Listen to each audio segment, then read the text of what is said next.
started 3 years ago, on a cold October night. A night I'll never escape, no matter how far I run. They say love can withstand anything, but they don't tell you about the kind of darkness that twists it into something unrecognizable.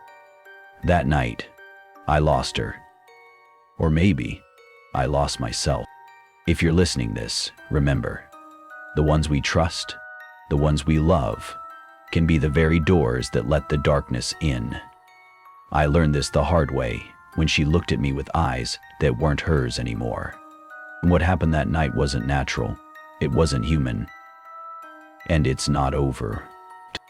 It was a quiet evening in the small, mist-laden town of Ravenswood when Alden first noticed the change in Celeste. The air in their shared apartment had turned cold, unnaturally cold. The scent of her favorite lavender candles, usually calming, now seemed cloying and oppressive. But Alden, Celeste whispered from the living room, her voice unusually low. Can you come here? Something about her tone made the hairs on the back of his neck rise. When he stepped into the room, he froze. Celeste was sitting in the dark, staring at the blank television screen, her face illuminated by the dim glow of a streetlight outside. Her long auburn hair cascaded over her shoulders, but her expression, it was wrong. Her eyes, usually warm and inviting, looked hollow, almost black. I didn't mean to call it, she said, her voice trembling yet distant. Call what? Alden asked, forcing himself to take a step closer. Before she could answer, a loud thud echoed from the ceiling above them. Their apartment was on the top floor. There shouldn't have been anyone upstairs. Celeste's lips curled into a faint, unnatural smile. It's here, she whispered, her gaze fixed on the ceiling. Celeste, you're scaring me, Alden said, reaching for her arm. Her skin was ice cold. The lights flickered, and the room plunged into darkness. Alden fumbled for his phone, turning on the flashlight. When the beam of light landed on Celeste, he gasped. Her head was tilted at an odd angle, her eyes rolling back into her head. Stop it, he shouted, shaking her. Suddenly she let out a guttural laugh, a sound that didn't belong to her.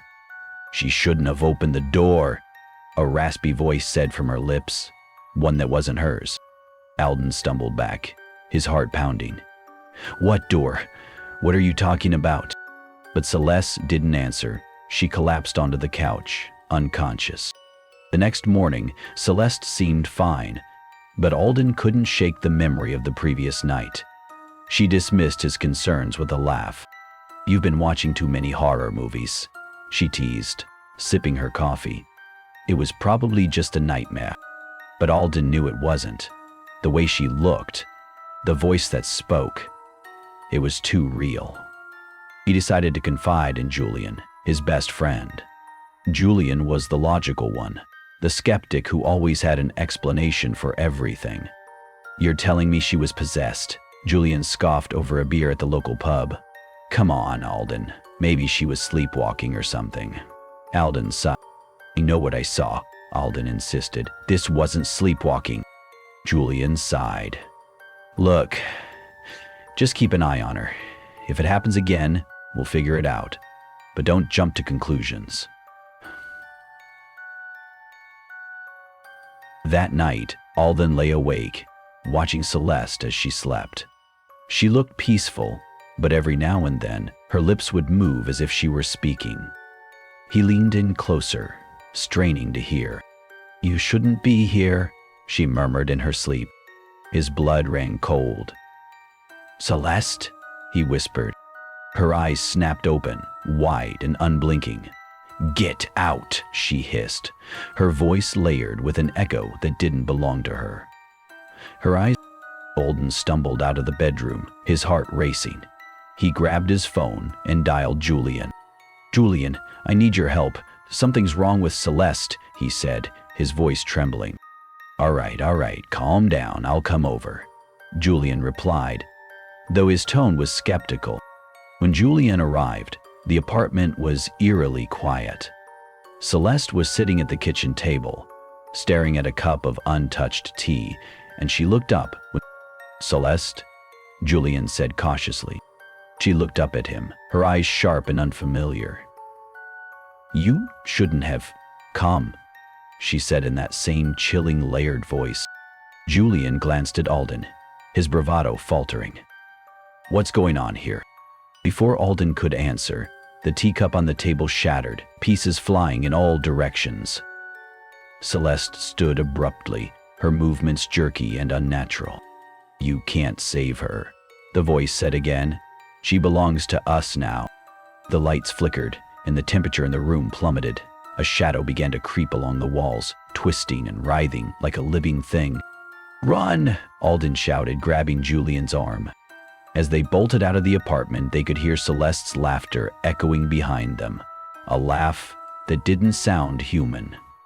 Outside, Alden and Julian sat in Julian's car, their breaths visible in the icy air. Daniel's fingers took hold of Halsey's, and he squeezed. "It's okay," Julian said, his voice shaking. "I'm officially freaked out. What the hell was that?" "I don't know," Alden admitted, burying his face in his hands. "But whatever it is, it's not done with her." Julian started the car. "We need help. Real help. Someone who knows about this kind of stuff." Alden nodded, his mind racing. There was an old legend in Ravenswood about a paranormal expert who had once lived in the town, someone who dealt with things like this. "Dr. Seraphina Blackwell," Alden whispered. "She's our only hope." But deep down, he couldn't shake the feeling that whatever had taken hold of Celeste wasn't going to let go easily. Or at all. As they drove away, neither of them noticed the shadowy figure standing in the window of the apartment, watching them with unblinking eyes. The drive to Dr. Seraphina Blackwell's secluded manor was suffocatingly quiet. The narrow road twisted through dense forests, the trees gnarled and lifeless, their branches clawing at the sky. Alden kept glancing at the rearview mirror, half expecting to see something, anything, following them. Julian broke the silence. "Are we sure about this? I mean, what if she's just some kooky old lady who talks to crystals?" "Sick?" Alden's grip on the steering wheel tightened. "After what we just saw, do you have a better idea?" Julian didn't answer. The eerie quiet returned, broken only by the occasional rustling of leaves in the wind. When they reached Blackwell Manor, it was nearly midnight.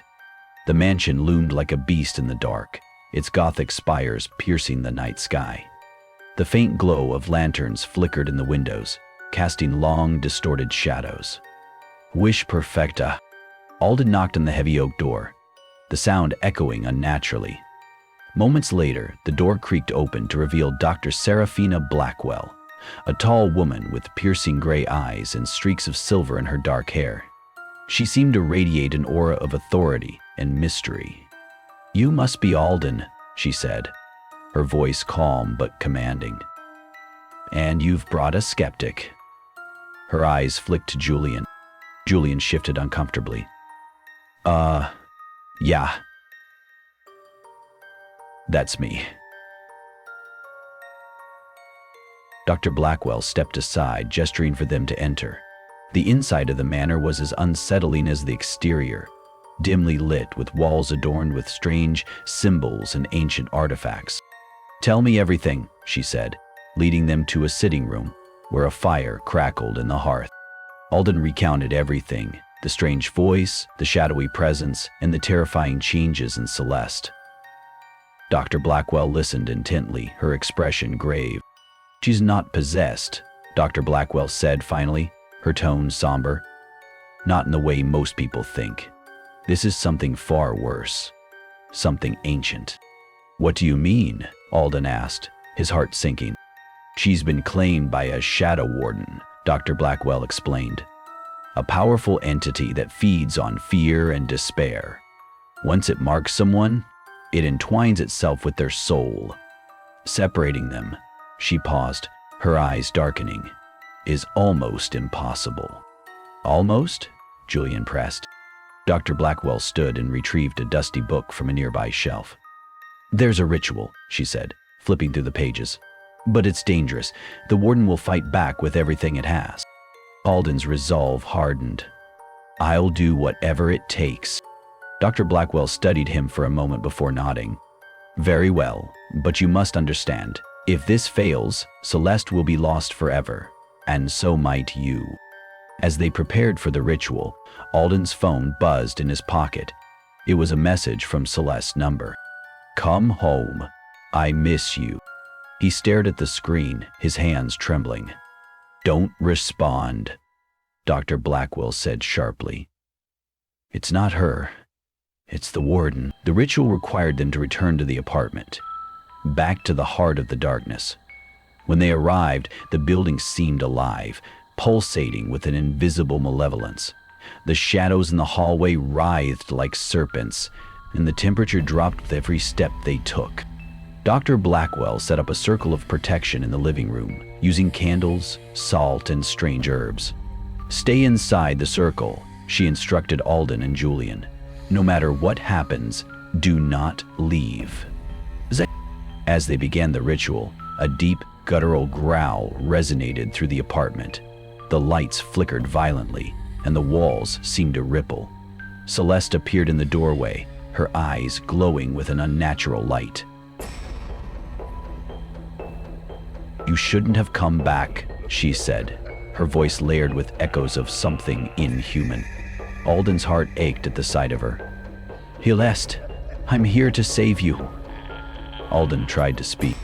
The thing wearing Celeste's body laughed, a hollow, mocking sound. Save her. She doesn't want to be saved. She's mine now. Dr. Blackwell began chanting in a language Alden didn't recognize. The air grew heavy, and the shadows in the room surged toward the circle, hissing and writhing like living things.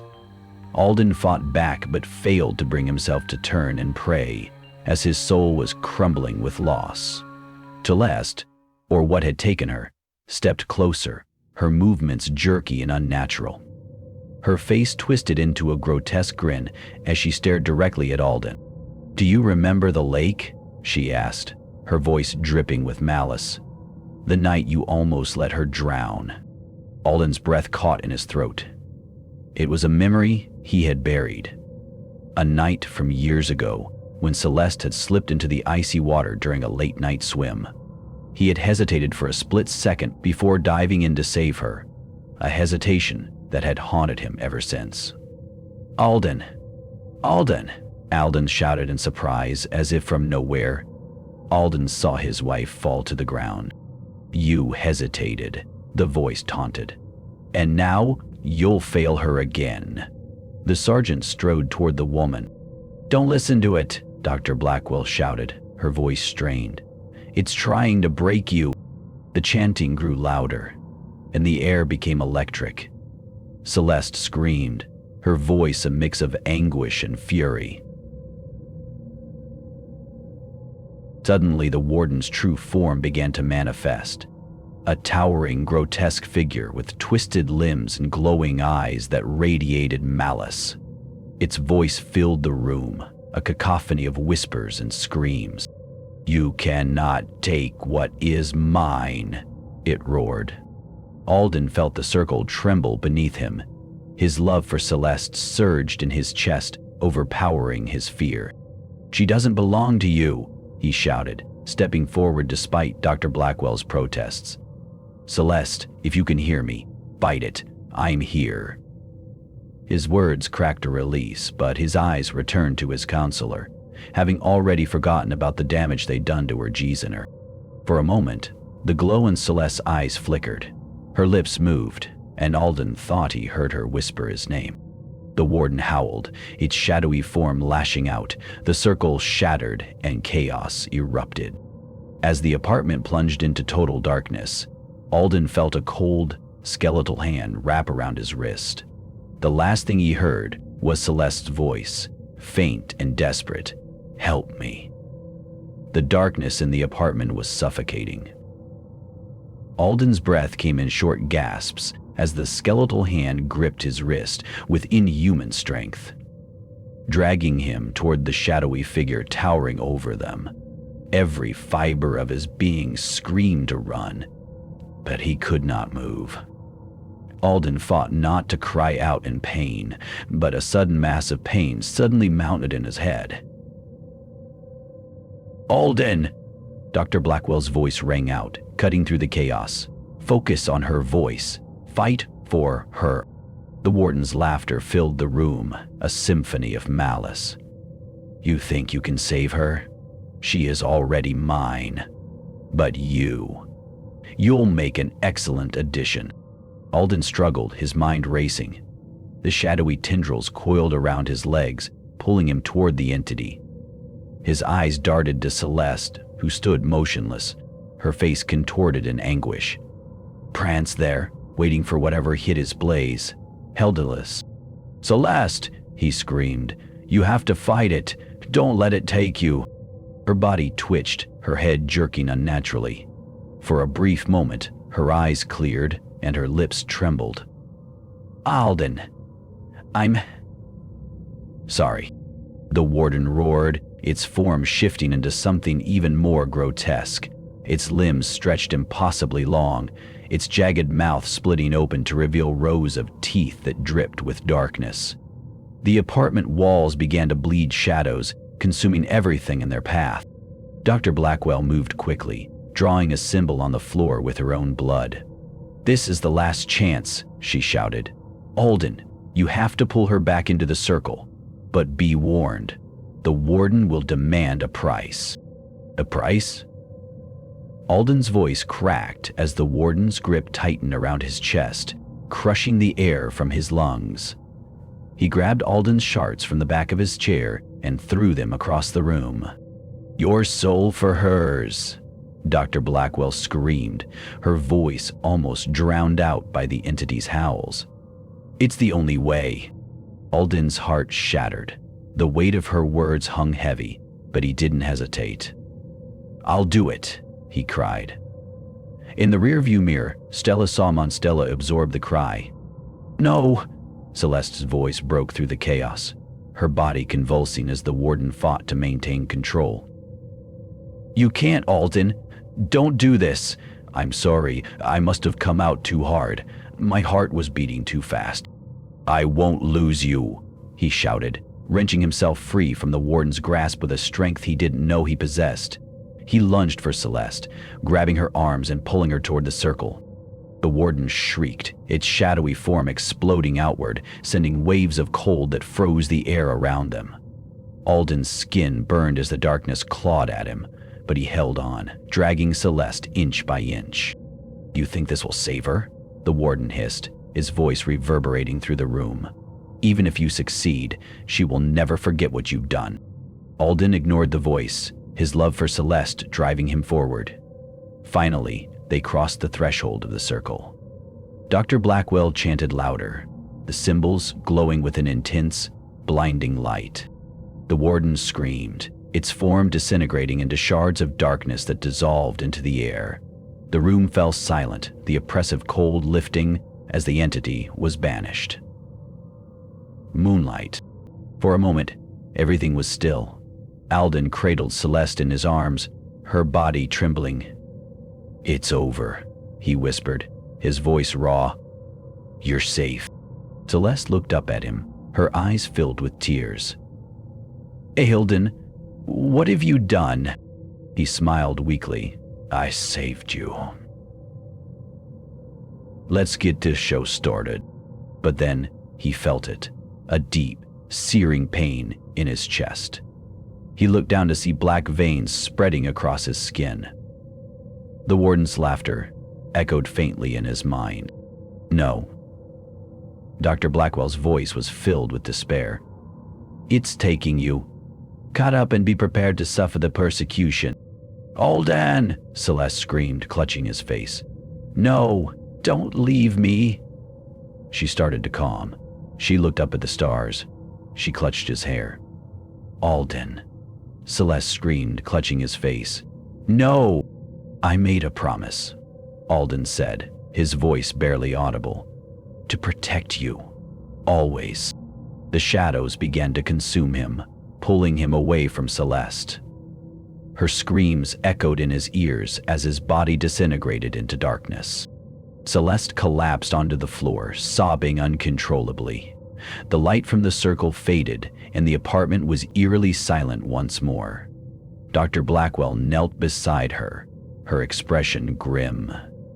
When he spoke, all Cassandra's hardware went limp. On the other end of the line, Dr. Blackwell knelt beside her. "He gave himself for you," she said softly. "But why?" Celeste whispered, her voice broken. "Why did it have to be him?" she asked, her voice trembling. Dr. Blackwell placed a hand on her shoulder. "Because love is the only thing strong enough to defy the darkness, and sometimes it demands the ultimate sacrifice." Months passed, but Celeste could never return to the apartment. She moved to a new town, trying to escape the memories, but Alden's voice haunted her dreams.